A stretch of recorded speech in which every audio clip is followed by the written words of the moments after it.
Hey, I'm Rob from JestaThaRogue.com. I'm going to show you how to play Marvel Zombies, a Zombicide game, both zombie and hero mode.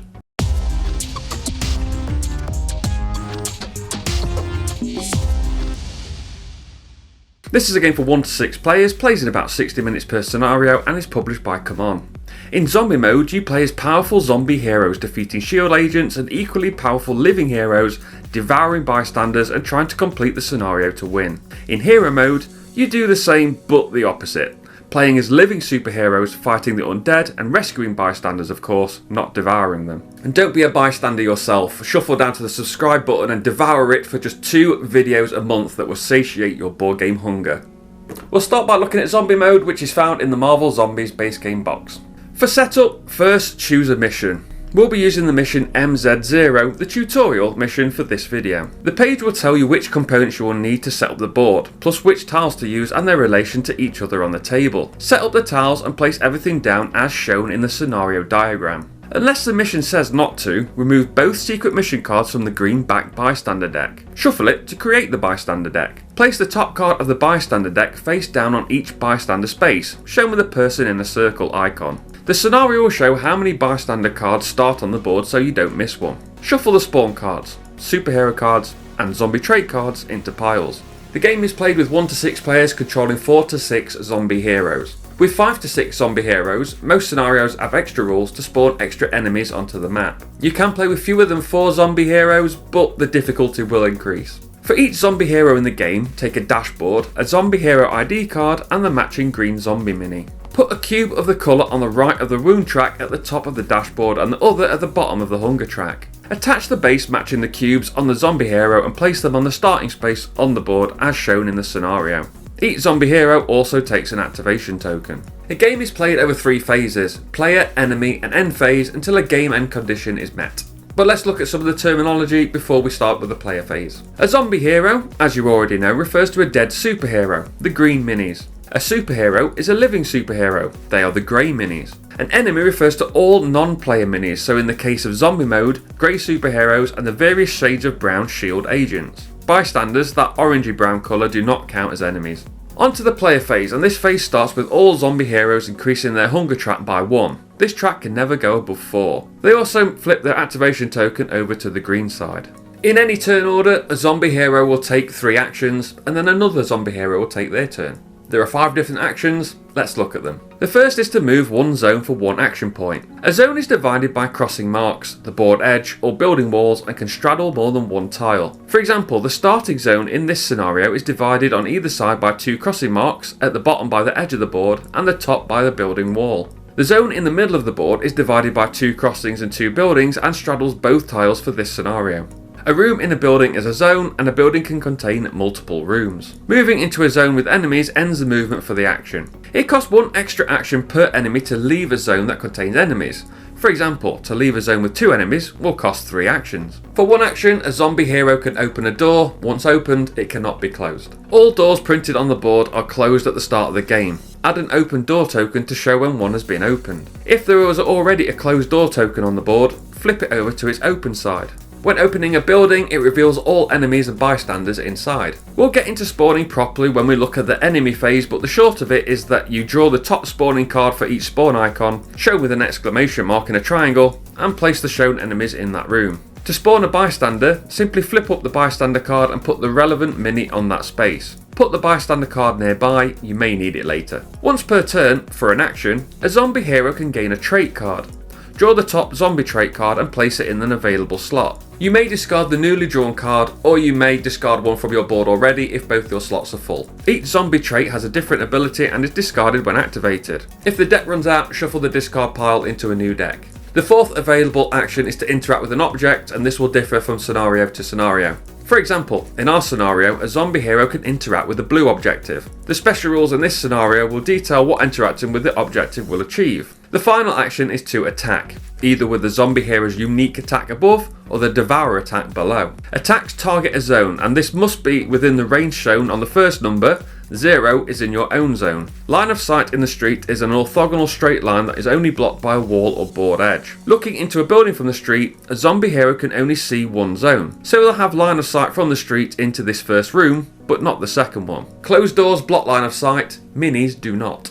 In buildings, just like being outside, line of sight goes one zone into an adjacent room. For example, the zombie hero can see into this first room, but not the second one. Line of sight from a room out onto the street allows a zombie hero to see any number of spaces down the street in a straight line. Looking out of a building, a zombie hero can see out of a building and into the first room of the building across the street. Now we have range and line of sight, players roll the number of dice shown on the attack, plus bonuses from hunger, traits, bystanders and skills. For example, Captain Marvel rolls 2 dice by default on their Mighty Punches skill. Zombie heroes also roll 1 extra die for each level of hunger. As their hunger is currently 1, Captain Marvel will now roll 3 dice. There is no limit to the number of dice you can roll. After rolling, the zombie hero will increase hunger by 1 for each one rolled. So with this result, they will increase hunger by 1. Each die that equals and exceeds the accuracy value, which for Captain Marvel is 3+, deals 1 hit to targets in the target priority order. The target priority is Superhero, then Guard, then Trooper, and then Specialist. The Bystander is last in priority order, but can only be targeted by a Devour attack. More on that shortly. It's all on the back of the rulebook as a reminder. All hits must be assigned. You must do enough wounds to defeat the target in 1 hit before you can go on to the next one. Troopers and Specialists have 1 toughness. Guards have 2, and superheroes have different toughness as shown on the heart icon on the superhero card. Captain Marvel rolled 3 hits against these 2 guards and 1 trooper. The guards are highest priority and have a toughness of 2, so 2 hits are used to defeat 1 guard. Captain Marvel has 1 hit left, which would be enough to defeat the trooper, but as the remaining guard is higher in priority, they must be targeted first, and 1 hit is not enough to defeat it, so no more hits are resolve this attack. The zombie hero will gain XP for each enemy killed. The guard is worth 1 XP, and this is shown on the zombie hero's dashboard. The trooper and specialist are all worth 1 XP. The superhero's XP value is again equal to the value in the heart symbol. Zombie heroes gain abilities shown on their zombie hero ID matching the colour bar that XP is currently on, plus any previous abilities they have unlocked. And these abilities are granted as soon as they're gained. For example, when gaining the 7th XP, as well as Energy Blast, Captain Marvel will gain the extra action. This action can be used the same turn the 7th XP was gained. A Devour attack can only eliminate 1 target and will reduce the zombie hero's hunger track to 0 if they take out an enemy. Hunger will stay at 0 even if 1s are rolled during a Devour attack. As mentioned earlier, a Devour attack is the only attack that could target a bystander, but you still must target in priority order, and bystanders are last in that priority. A devoured bystander's mini is removed from the board and their card is placed in the left slot of the zombie hero's dashboard. They can only have 1, but they can discard the newly devoured bystander's card or discard the one they already had to make room. If a zombie hero's hunger ever gets to 4, they become ravenous. When ravenous, a zombie hero can only ever devour or move, they can't do any other actions. They cannot increase their hunger and cannot use actions that require hunger to be increased. Passive abilities that do not need hunger to increase are okay, such as Captain America's shield block. Finally, let's look at the Avengers Sign, which can be found in several scenarios. If a zombie hero is in its zone, they can make a ranged attack 0 to 2 zones away and will roll 1 die for each non-hero enemy in the target zone. And you don't add any bonus dice to this, including dice for hunger. Put it in the targeted zone, damage side up, and resolve wounds as normal. When thrown on its damaged second throw, remove it from the game. When a zombie hero has taken all the actions they have, or as many as they want to, they flip their activation token to the red side, and then players choose which zombie hero will activate next. If a zombie hero is ravenous at the end of their turn, they take 1 wound. Move the wound cube 1 space to the right. When every zombie hero is activated, the player phase ends and the enemy phase begins. This phase starts by activating enemies. First, enemies in range of the zombie hero's attack. Guards, troopers and specialists do 1 wound each. Combat bystanders, those with a fist icon on their card, also deal 1 wound. Superheroes deal wounds according to their card. For example, they deal 1 wound by default, but Thor will deal 2 wounds per attack. Heroes with ranged attacks need to have line of sight, unless their ability says otherwise. For example, Miss Marvel ignores line of sight except for walls, so can attack around corners, into buildings, etc. Wounds gained can be divided between the zombie heroes in any way they choose between any of them that are in the targeted zone. Next, enemies that did not attack will move. They move 1 zone towards the closest zone with a zombie hero in line of sight. If there are none in line of sight, they move towards the closest zone that contains a zombie hero. If there is no path to a zombie hero, they don't move. For breaking ties when moving enemies, groups are split evenly by type and the players choose how they split groups with odd numbers, keeping them as even as possible. Non-combat bystanders have 1 action point. They move towards the nearest spawn zone, and if they get there, they are removed from the game. Some bystanders spawn escorted by a guard. More on that later, but they move with guards if they have a guard with them. If those guards activate, the escorted bystanders activate with them. If not, they stay still. Non-combat escorted bystanders do not escape if escorted over a spawn zone. Specialists and superheroes have 2 actions, and after every enemy has taken 1 action, the specialist and superhero will take their second action and will either attack or move.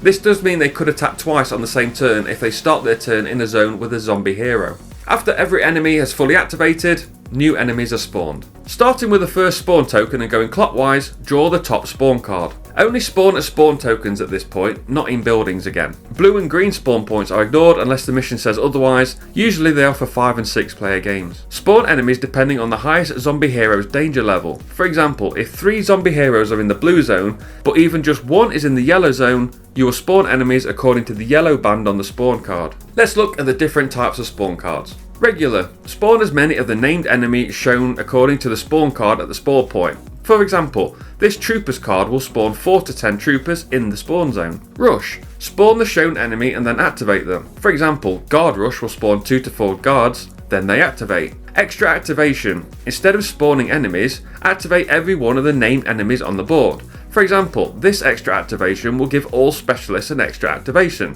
unless all zombie heroes are on the blue level. And if there are none, this does nothing and we just move on to the next spawn point. Escorted Bystander. Spawn the top bystander card with the enemy shown on the card. For example, this card will spawn 1 to 4 guards plus the top bystander from the bystander deck in their zone. Keep the escorted bystander spawn card with the bystander to remember it's escorted. If you draw a rescue card instead of a bystander, discard it and draw another bystander card. Special action. This says on the card. For example, Troopers open fire will cause all troopers to make the ranged attack on the card if in range of a zombie hero. Superhero, draw the top superhero card and spawn them. If the spawn net runs out, reshuffle. If there are not enough minis to spawn, spawn all of the ones you have and then activate that type of mini. At the end of the enemy phase, spawn a guard with an escorted bystander without one. Once every spawn point has been resolved, we move on to the end phase. At this point, if a zombie hero is dead again, the game ends and players lose. Complete the scenario objective to win immediately, otherwise start a new turn until one of the endgame conditions is met. Before we look at hero mode, just a note to make sure you read the rulebook for the version or expansion you're playing for additional rules and notes. For example, the X-Men Resistance rulebook has rules for multiple levels, stairs and elevators and other tile specific things. Okay, let's look at hero mode from the X-Men Resistance rulebook and see how it differs from zombie mode. First of all, instead of playing as the undead against the living, you're playing as the living against the undead. Superheroes have power instead of hunger and they gain 1 power at the start of the round. Power can be spent on certain actions as shown with the icon. For example, Magneto could pay 1 or 2 power once per turn to eliminate one of the shown enemy type. When attacking, a superhero can spend 1 power to roll 1 extra die per power spent. They do not automatically roll extra dice as zombie heroes do with their hunger. As an action, a superhero can gain 2 power once per turn. They can also take an action to draw an heroic trait once per turn. These work the same as zombie traits. Heroes can open windows as well as doors. Put an open window token on the space.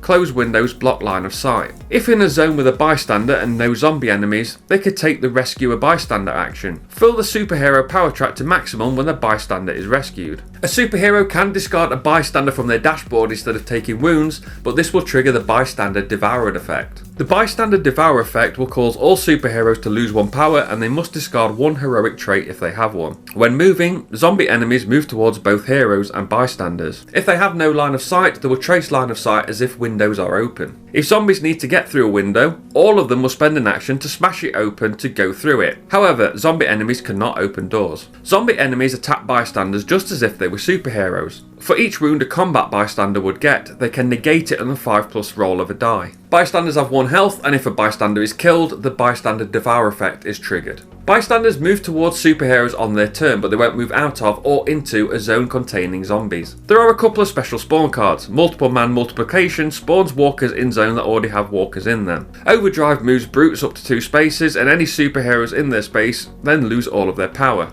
And that's how you play Marvel Zombies, a Zombicide game, both the zombie and hero mode. Thanks for watching. Remember to like, share and subscribe and hit the notification bell so you know when a new video goes live. You can follow me on Threads, Insta, Twitch and YouTube at JestaThaRogue. Find the blog at JestaThaRogue and also visit the Patreon at patreon.com/JestaThaRogue. I've been Rob aka JestaThaRogue and I'll see you soon.